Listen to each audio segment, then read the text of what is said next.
दौलत से सुविधाएं खरीदी जा सकती हैं, लेकिन सुख नहीं खरीदा जा सकता। सुख मिलता है अपनों से, अपनों के प्रेम से।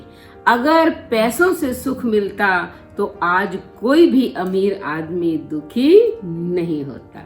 राधे राधे। शर्मा जी की कहानी चैनल पर आप सबका हार्दिक हार्दिक स्वागत, अभिनंदन।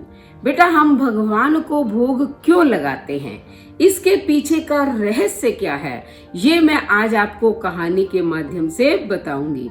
क्योंकि आपने देखा होगा, कोई भी मांगलिक कार्य हम करते हैं, मंदिरों में देखा होगा, पूजा पाठ सबसे पहले भगवान को भोग लगाते हैं और फिर प्रसाद के रूप में उसे ग्रहण करते हैं। एक बार की बात है कि एक सेठ था, वो बड़ा ही कंजूस था, किसी को कुछ नहीं देता था।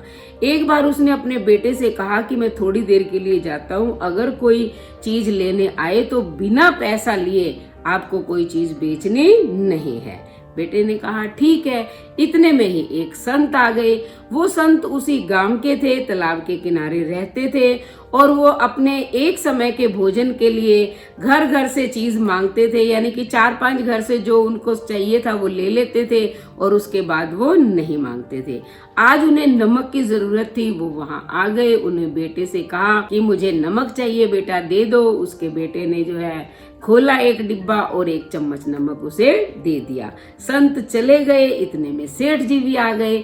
तब सेठ ने देखा कि एक डिब्बा खुला हुआ है, तो अपने बेटे से पूछा कि बेटा तुमने आज क्या बेचा। तो बेटे ने कहा कि वो तालाब के किनारे वाले संत आए थे, उन्हें नमक की जरूरत थी, मैंने 1 चम्मच जो है नमक उन्हें दे दिया। अब सेठ ने देखा कि ये तो नमक इसमें था ही नहीं, इसमें तो जहरीला पदार्थ था।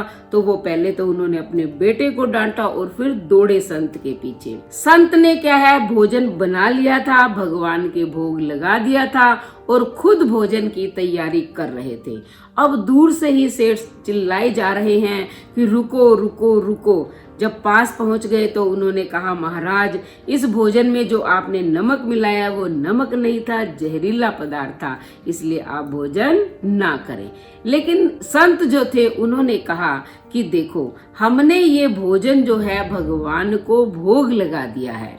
अगर हम भोग नहीं लगाते फिर तो हम नहीं करते, लेकिन अब तो हमने भोग लगा दिया, ये हमारे लिए प्रसाद है, इसलिए हम अवश्य ग्रहण करेंगे। और उन्होंने भोजन खाना शुरू कर दिया। अब बेचारे सेठ चिंतित हो गए कि इसमें तो जहरीला पदार्थ है, कहीं इनकी तबीयत बिगड़ गई तो क्या होगा। वो वहीं बैठे रहे। रात हो गई, संत सो गए, लेकिन जो सेठ जी थे वो तो वहीं बैठे रहे। ये सोचते रहे कि अगर तबीयत बिगड़ी तो मैं तुरंत वैद्य के पास इनको ले जाऊंगा, ताकि मेरे इनकी मृत्यु का कोई कलंक ना लगे।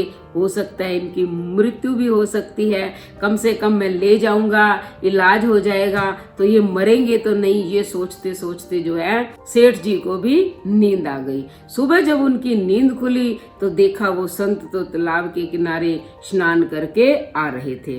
तब सेठ जी ने पूछा कि संत जी आपकी तबीयत तो सही है। तब संत ने कहा, हाँ भगवान की कृपा है, हमें कुछ नहीं हुआ। तो इससे ये शिक्षा मिलती है कि देखो, भगवान को भोग लगाया गया, अब भगवान ने उसे ग्रहण कर लिया और अपने भक्त को प्रसाद के रूप में दे दिया। लेकिन जैसे ही पुजारी जी ने दरवाजा खोला मंदिर का, तो वहां देखा भगवान के श्री विग्रह के 2 टुकड़े हो गए थे।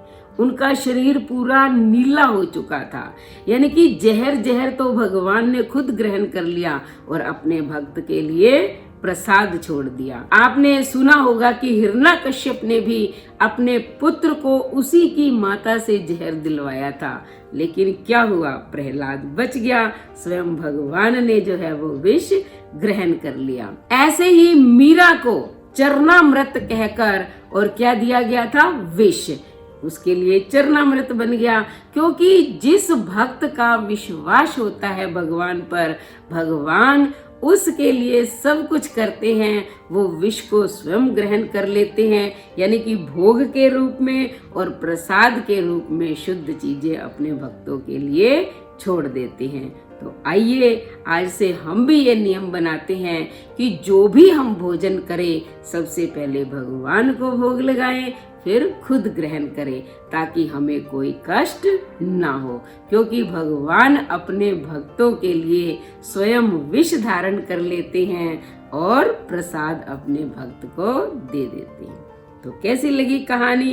अगर कहानी अच्छी लगी और चैनल पर नए आए हैं तो चैनल को सब्सक्राइब करें, लाइक और शेयर करें, कमेंट करें और बेल आइकन के बटन को दबाएं ताकि ऐसी ही कहानी का नोटिफिकेशन सबसे पहले आपको मिले। धन्यवाद।